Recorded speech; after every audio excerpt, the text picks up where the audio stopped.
UP में किसके साथ हैं दलित मतदाता? अंबेडकर जयंती पर बीजेपी सपा के बीच सियासी रस्साकशी तेज। जनाधार को मजबूत करने के लिए सपा भाजपा चल रहे राजनीतिक दांव।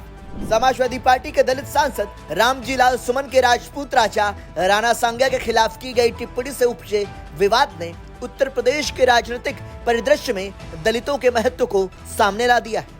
दरअसल अब सत्तारूढ़ भारतीय जनता पार्टी और मुख्य विपक्षी दल समाजवादी पार्टी सियासी लिहाज से बेहद अहम दलित वोट बैंक को अपने पक्ष में करने की जुगत में लग गई है। राजनीतिक जानकारों के मुताबिक हाल में हुए विवाद और इसे लेकर दोनों दलों के सियासी शहमात के खेल के कारण मतदाताओं में 21% की हिस्सेदारी रखने वाले दलितों पर फोकस और बढ़ गया है।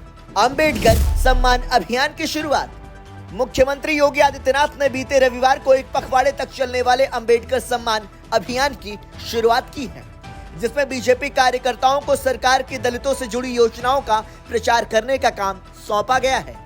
इस बीच समाजवादी पार्टी के मुखिया अखिलेश यादव ने इटावा में बाबा साहेब डॉक्टर भीमराव अंबेडकर की एक प्रतिमा का अनावरण किया और उपस्थित लोगों को बहुजन समाज पार्टी के कांशीराम को लोकसभा चुनाव जिताने में पार्टी की भूमिका की याद भी दिलाई। राणा सांगा पर सपा सांसद का बयान। सपा के राज्यसभा सांसद रामजी लाल सुमन ने पिछले महीने राणा सांगा को गद्दार कहकर विवाद खड़ा कर दिया था, जिस पर क्षत्रिय समुदाय की ओर से तीखी प्रतिक्रिया आई थी। राजपूत गौरव की वकालत करने वाले जाति आधारित समूह करणी सेना के कई कार्यकर्ताओं ने 26 मार्च को सांसद के आगरा स्थित आवास में तोड़फोड़ भी की थी। करणी सेना के हमले का समर्थन।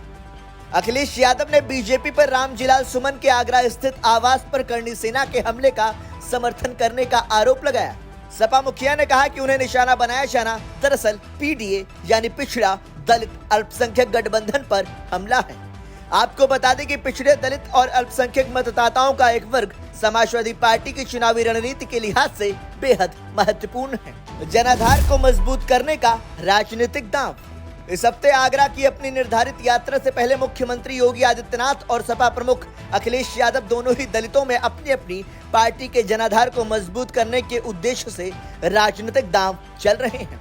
दरअसल साल 2014 के बाद से उत्तर प्रदेश में बीजेपी की चुनावी सफलता में दलितों और अन्य पिछड़ा वर्ग यानी ओबीसी का समर्थन महत्वपूर्ण रहा है। संविधान को बदलने नहीं देंगे।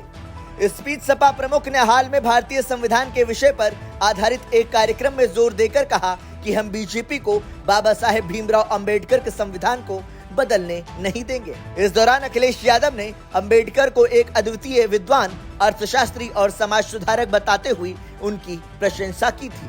सपा में शामिल हुए दद्दू प्रसाद। इसके अलावा आगरा का प्रतिनिधित्व करने वाले राज्य मंत्री योगेंद्र उपाध्याय ने उत्तर प्रदेश में दलित मतदाताओं के महत्व को रेखांकित करते हुए लखनऊ में पदयात्रा का नेतृत्व किया।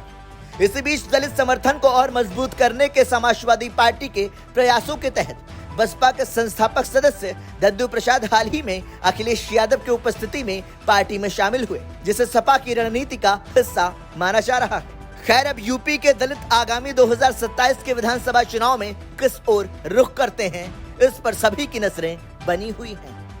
ब्यूरो रिपोर्ट, संदेश वाहक।